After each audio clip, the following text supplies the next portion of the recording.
نبی پاک علیہ السلام نے فرمایا ایک بندہ گنجا تھا، کوئی شے نہیں تھی، سر پہ بال بھی نہیں تھے، رویا کرتا تھا۔ اللہ تعالیٰ نے فرشتے کو بھیجا، تجھے کیا چاہیے؟ تو کہنے لگا بال آ جائیں اور تھوڑا مال آ جائے۔ فرشتے نے ہاتھ پھیرا تو بال بھی آ گئے تو بکریاں بھی آ گئیں، لائنیں لگ گئیں، مال ہی مال ہو گئے۔ دوسرے کے پاس گیا، وہ کوڑا تھا، اس کو جا کے کہا کیا چاہیے؟ کہنے لگا شفا ہو جائے اور کچھ اللہ تعالیٰ آسانی کر دے۔ شفا بھی ہو گئی، گائیں بھی دے دی، بھینسیں بھی دے دی، مال ہی مال ہو گئی۔ پھر ایک کے پاس گیا، وہ اندھا تھا، تجھے کیا چاہیے؟ اس نے کہا آنکھیں مل جائیں اور کچھ ساتھ اللہ مال دے دے۔ اونٹ ہی اونٹ ہو گئے۔ جب بڑا نواز دیا تو پھر مالک نے امتحان لینے کا ارادہ کیا۔ اللہ نے فرمایا آزمائش کرو۔ سب سے پہلے گنجے کے پاس آئے، اسے کہا اللہ کے رستے میں کچھ دیکھا نہیں لگا، میرے خرچے ہی بڑے ہیں، دیکھو تو صحیح کتنی مشکل میں وقت گزارتا ہوں، حال ہی کوئی نہیں۔ تو اس نے کہا میں نے تو سنا ہے تو گنجا اور بھوکا ننگا تھا۔ کہنے لگا میں تو جدی پشتی رئیس اعظم ہوں، تو یہ کس پاگل نے کہا ہے بھاگ جا؟ اس نے کہا اچھا جیسے تو تھا ویسے ہی ہو جائے۔ کھیت کھلیان اجڑ گئے، پھر سے گنجا ہو گیا۔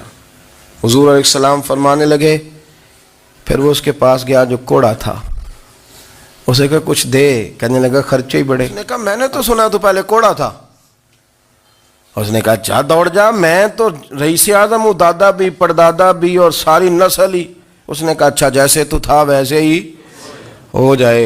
پھر وہ گیا اندھے کے پاس اور جا کے کہا اللہ کے نام پہ کچھ دے۔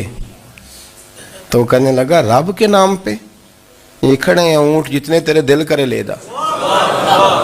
اس نے کہا کیا معنی اس بات کا؟ کہنے لگا یار تجھے کیا بتاؤں، میں تو اندھا تھا، میں نے تو کبھی دنیا دیکھی نہیں تھی، پھر اس کریم نے فضل کیا تو مجھے بڑا کچھ دکھایا۔ وہ کہنے لگا تو اللہ کے نام پہ جان مانگ، میں وہ بھی دینے کو تیار، میرے پاس تو شے ہی کوئی نہیں تھی، مجھے تو اپنا پتہ ہے، میں تو کوئی شے نہیں تھا، کچھ نہیں تھا میرے پاس، یہ تو ان کا کرم ہے کہ رخ ان کا ادھر ہے، اور مختصر سی میری کہانی ہے، یہ جو بھی ہے ان کی مہربانی ہے۔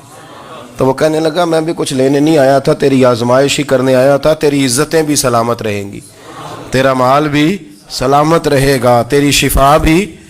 اپنی زندگی میں کبھی بھی اللہ کی بارگاہ سے توجہ ادھر ادھر نہ کریں، چھوڑیں لوگ کیا کر رہے ہیں، دنیا کیا کہہ رہی، کبھی بھی اپنی توجہ دائیں۔ ہمارا یہ مسئلہ بن گیا کہ ہماری سیاست ہے، ہماری دنیا داری ہے، ہم بندوں کو راضی کرنا چاہتے ہیں، ہم دیکھتے ہیں کون کس طرح، اور آپ یقین کریں آپ تھک جائیں گے، بندے راضی نہیں ہوں گے، وہ نہیں راضی ہوتے۔ آپ ان کو منا کے لائیں گے تو ادھر والے نکل جائیں گے، ادھر کو منائیں گے تو ادھر والے نکل جائیں گے۔